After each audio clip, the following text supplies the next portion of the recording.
23,200 feet से सफर की शुरुआत हो चुकी है और गंतव्य है यानी कि डेस्टिनेशन है 23,000 फीट रक्तवर्ण ग्लेशियर का वो हिस्सा, वो चोटी जहां तक आज तक कोई नहीं पहुंच पाया है।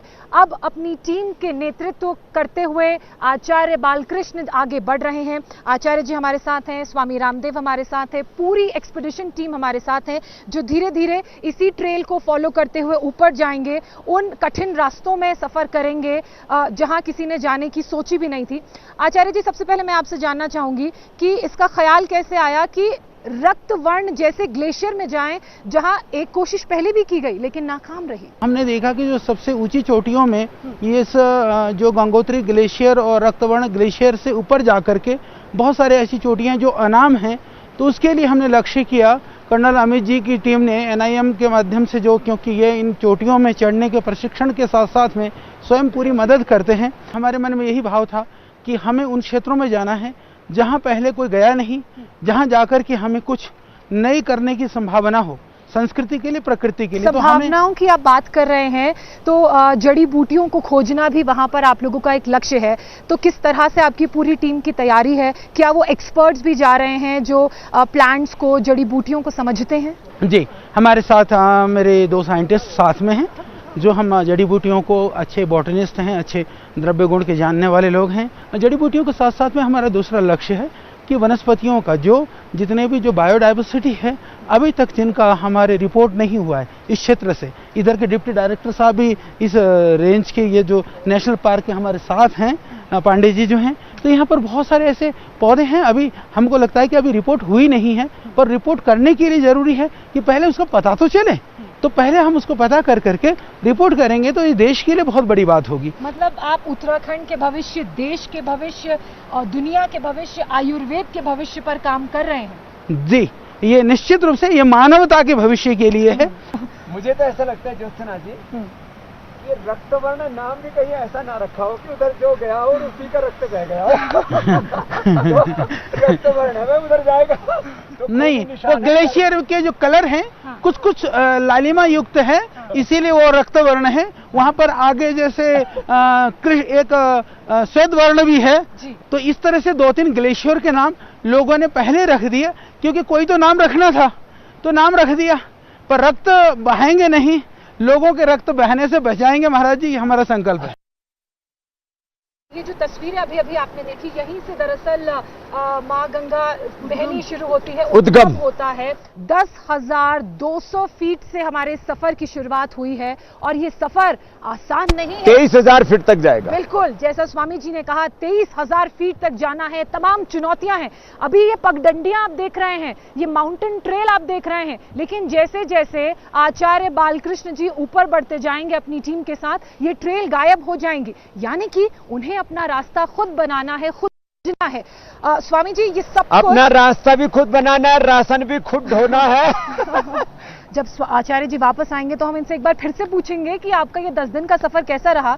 लेकिन आचार्य जी, जिस काम से जा रहे हैं आचार्य बालकृष्ण जी स्वामी जी, अगर मैं उस काम की बात करूं और उस मिशन की बात करूं, तो वो मिशन भारत के लिए, दुनिया के लिए कैसे भविष्य को बदल देगा? देखिए, इतिहास पढ़ना अलग बात होती है, इतिहास घड़ना बड़ी बात होती है। तुम समय की रेत पर छोड़ते चलो निशान, देखती ही तुम्हें जमीन, देखता है आसमान। तुम जिधर चलो उधर ही रास्ता बने नया। अब ये जो मंजिल है ना, इसमें नए रास्ते घड़ने हैं, नया इतिहास घड़ना है, और हर दिन नई चुनौतियों के सामने। अब मुझे तो ये पता भी नहीं कि ये अब सितंबर जा रहा है, अब ये अक्टूबर आ रहा है, और गर्मी का समय चुनते तो शायद और अच्छा रहता। अब तो ठंड भी बढ़ने वाली है। स्वामी जी, मेरे को एक बात और बताइए, हमने कोरोना के वक्त में देखा कि कैसे योग ने, आयुर्वेद ने लोगों की जिंदगियों को बचाया, जिंदगियों को बदल दिया, और उसी लक्ष्य को आगे ले जाते हुए कुछ ऐसी नई जड़ी बूटियों की तलाश में आचार्य जी जा रहे हैं। तो क्या पहले से इस पर कोई स्टडी की गई है, किस तरह की जड़ी बूटियां वहां मिलेंगी, या फिर पतंजलि रिसर्च इंस्टीट्यूट में वहां से लाकर इन जड़ी बूटियों की स्टडी की जाएगी? देखो, सच बात तो ये है कि जैसे ये पाइप चल रहा था, चलते चलते फट गया, तो आचार्य जी के अंदर कोई प्रेरणा उमड़ी और मुझे 2 दिन पहले कहा कि 14 तारीख को आप कहाँ हैं? मैंने कहा मैं हूं तो हरिद्वार में ही। बोले आप उस दिन कोई प्रोग्राम मत बनाओ, मेरे साथ हिमालय चलो। मैंने कहा करना क्या है? बोले पहाड़ चढ़ने। मैंने कहा ये नया कार्यक्रम शुरू हो गया। तो मुझे तो ऐसा नहीं लगता कि आचार्य जी ने कोई लंबी चौड़ी प्लानिंग की है। मेरे से तो मुझे तो 2 दिन पहले बताया। तो आचार्य जी का जन्म मुझे ऐसा लगता है वो प्रकृति और संस्कृति के नए आयाम खोजने के लिए हुआ है। हमने देखा है कि पहाड़ भी हमें जीने का एक नया तरीका सिखाते हैं जो शायद शहरों में या उस दौड़ती भागती जिंदगी में हम नहीं सीख पाते हैं। ये पहाड़ियाँ जो हम चढ़ रहे हैं ये हमें ये एहसास करा रहे हैं कि एक एक कदम को महसूस करना, सांस लेना कितना ज़रूरी है, तभी हम उस ऊंचे शिखर तक पहुंच पाएंगे जो लक्ष्य 23,000 फीट का निर्धारित किया गया है। जिंदगी में एक एक पग, एक एक कदम हमें आरोहण पाना है। क्षण तत्क्रमयो संयमात विवेकजम ज्ञानम। और उस सबको करते हुए हम अव्यवस्थित ना हो, बेचैन ना हो, हमारी सांसें टूटे नहीं, हमारे मन का विश्वास टूटे नहीं, हमारा दम उखड़े नहीं। जब तक दम में दम है बेदम नहीं होना। चरैवेति आगे बढ़ते रहना। तो ये चरैवेति की साधना है जीवन। स्वामी जी, यहाँ से 19 किलोमीटर की दूरी पर गोमुख भी है। हम मान के चल रहे हैं थोड़ा रास्ता तो आसान होगा, लेकिन जैसे जैसे ऊपर पहुंचेंगे, जैसे जैसे ऊपर बढ़ेंगे, तो आपने तो इतने सारे पहाड़ों को नापा है, आप पहाड़ों की अलग अलग चोटियों पर चढ़े हैं, हमने आपको लेह लद्दाख में योग करते हुए देखा है। तो आपको क्या लगता है कि टीम के लिए क्या मुश्किलात हो सकती हैं?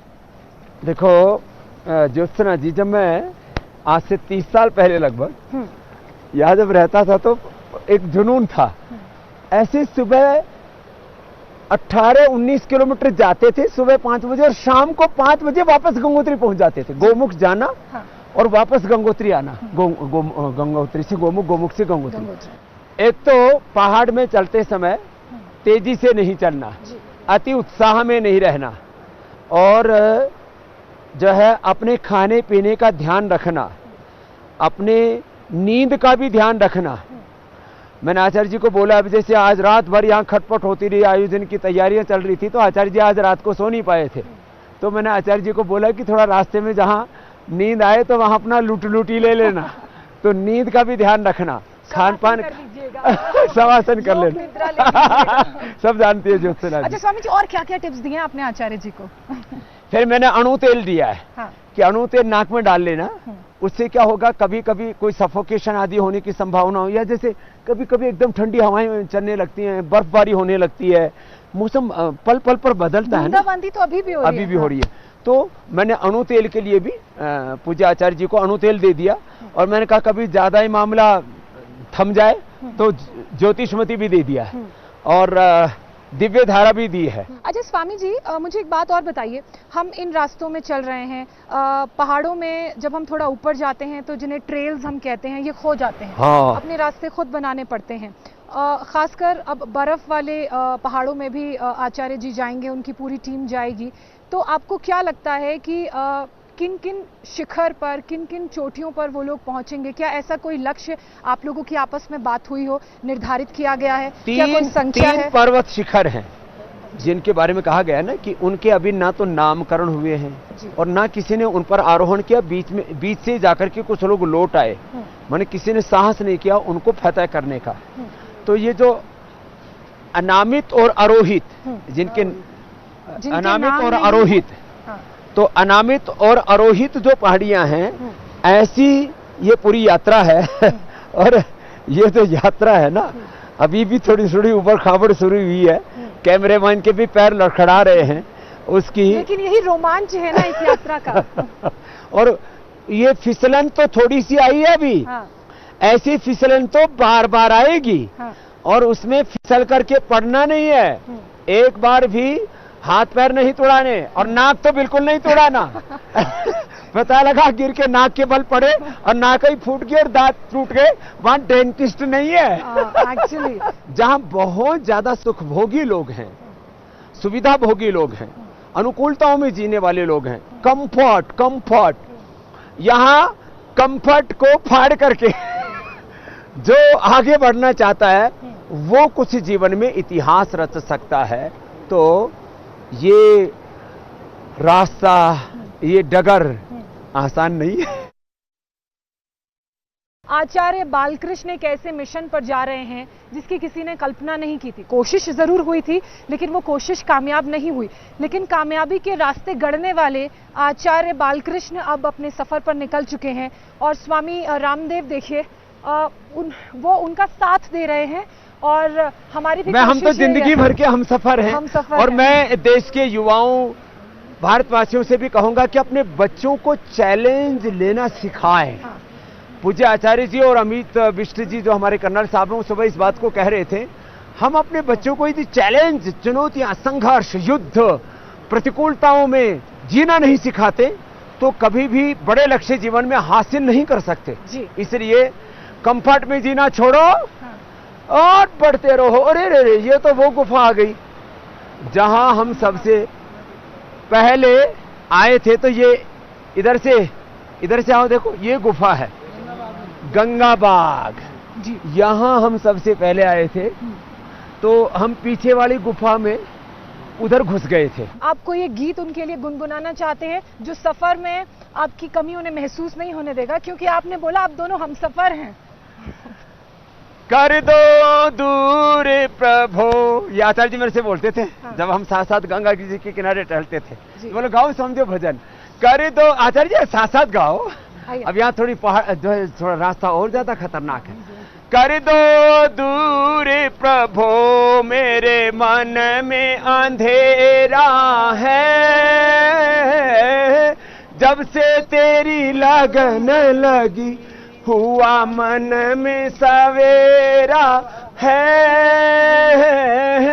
जब से तेरी लगन हुआ मन में सवेरा है,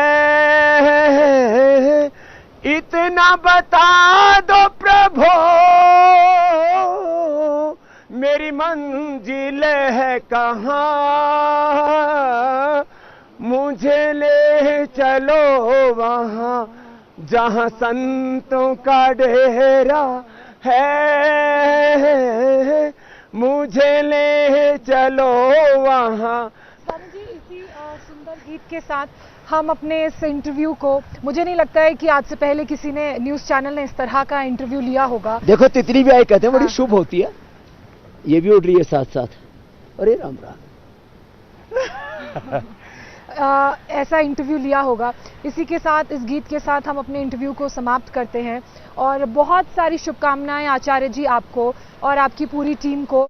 इंडिया टीवी हर वक्त हर जगह डाउनलोड करने के लिए सर्च करें India TV news Google play store या ऐप स्टोर पर।